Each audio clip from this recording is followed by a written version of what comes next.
Not huge in numbers in terms of our senior boar division, but very good in terms of quality and a very comfortable place for me to land on in terms of entry number 7. I think one that is just proportions out incredibly well. I mean, I think his height is appropriate. I think his body condition is fantastic in terms of a deep-bodied, deeper flanked, heavy rib type of individual there. Still good about his breed character in terms of his head. Still adequate for me in terms of the angle to his shoulder, the comfort and cushion to his front foot and his front ankle. And we step in behind the hog there, and we begin to study him from his pins on down to the ground. He's square, he's bold, he's wide, and yet he's comfortable in terms of his movement pattern. I think a good totals type of boar there that looks like he could cover any and all type of cooney females and do a fantastic job for your herd. I like entry number 8. Go ahead and be your second. The hairy red one here I think is an interesting one from a stoutness perspective, from one that offers just a little more curvature to his hind leg that we can appreciate, allows him to take maybe just a little bit longer and looser type of step there.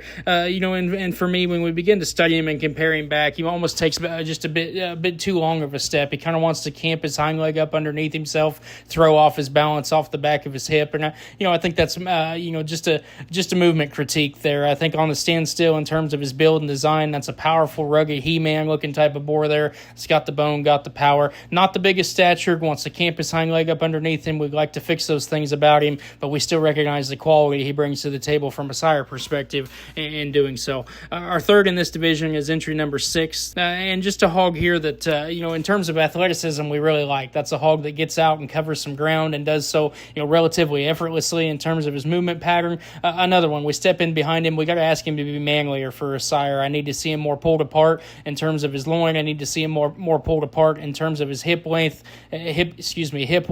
and just the power he's got working in between his hocks. Open that hog up, make him broader based, make him wider in between his legs as we begin to study him, and make him a bit more masculine and powerful in that regard. And I think there's room to move up. His forearm set is awesome. I love his hair coat. I love just how well and maintained he's been taken care of. His condition's good for me. Just a bit steeper rumped, a bit narrower gauged as he leaves us. Great class of senior boars. Congratulations.